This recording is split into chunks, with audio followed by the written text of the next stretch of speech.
Chapter 5. The Orbital Duel. Space is not silent. To the machines that inhabit it, low Earth orbit, LEO, is a cacophony of radio waves, telemetry pings, and the solar wind, screaming against magnetic shields. It is a crowded highway where satellites moving at 17,000 miles per hour thread the needle between spent rocket stages and frozen droplets of coolant from the 1980s. It was the final high ground, and for the last 70 years, it had been a sanctuary.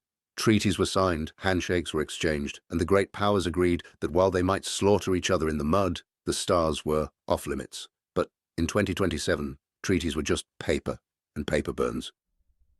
Dr. Aruna Reddy stood in the center of the Mission Operations Complex at ISTRAC, ISRO Telemetry Tracking and Command Network, in Bangalore.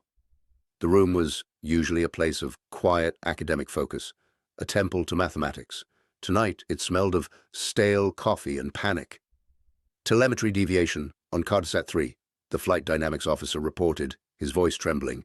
It's not adrift, ma'am. Something is pushing it. Thrusters are firing autonomously. Aruna looked at the main screen.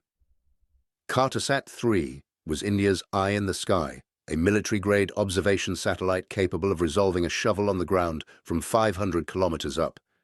It was the linchpin of the Indian Army's targeting grid in the Himalayas. "Is it a cyber hijack?" Aruna asked. "No," the officer said, zooming in on the orbital plot. "It's physical. We have a co-orbital track. A Chinese Xi'an 17 satellite maneuvered into our orbital plane 3 orbits ago. It was listed as a debris removal test bed. It's not debris removal. It's a grappler." Aruna felt the blood drain from her face. A robotic arm, a simple mechanical capture. They weren't just jamming the signal. They were physically dragging the satellite out of the sky. "Command override," Aruna shouted. "Fire the apogee motor. Burn it out of the capture zone." "I can't," the officer screamed. "The Xi'an has latched on. It's wrestling us, ma'am. It's using its thrusters to deorbit us." On the screen, the trajectory line for Cartosat 3 turned from a stable green circle to a decaying red arc. The pride of India's space program was being dragged down into the atmosphere like a drowning swimmer. The Kessler Syndrome. The retaliation was authorized within minutes.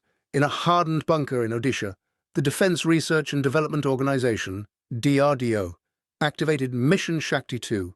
The order came directly from the Prime Minister's bunker in Delhi. Deny them the sky. If China wanted to blind India, India would turn LEO into a graveyard where no one could see. "Launch sequence initiated," the range safety officer announced. "Target is the Yaogan 33, PLA naval reconnaissance satellite. It's the one tracking our carrier group in Malacca." From the launch pad at Dr. Abdul Kalam Island, a PD-VMK-2 interceptor missile roared into the night sky. It was a 3-stage kinetic kill vehicle, a hit-to-kill bullet designed to smash into a satellite at hypersonic speeds. 8 minutes later, 600 kilometers above the Indian Ocean, the two objects met. There was no explosion in the Hollywood sense. There was no fireball. There was only the transfer of massive kinetic energy.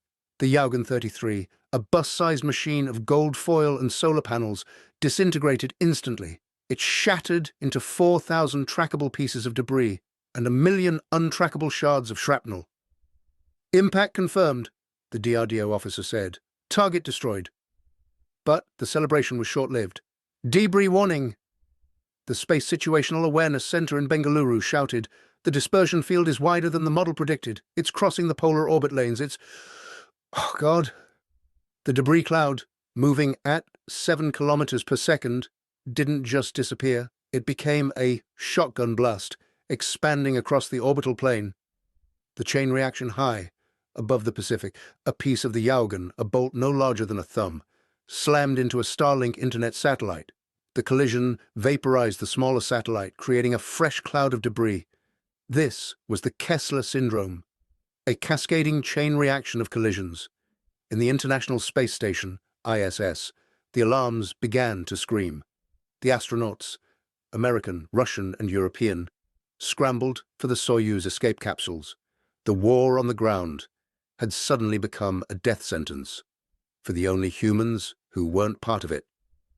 We have to abandon the station, the ISS commander radioed Houston. The debris density is critical. We are punching out.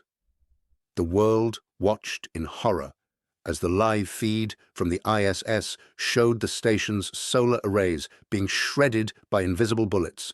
The symbol of international cooperation was being eaten alive by the shrapnel of a border dispute.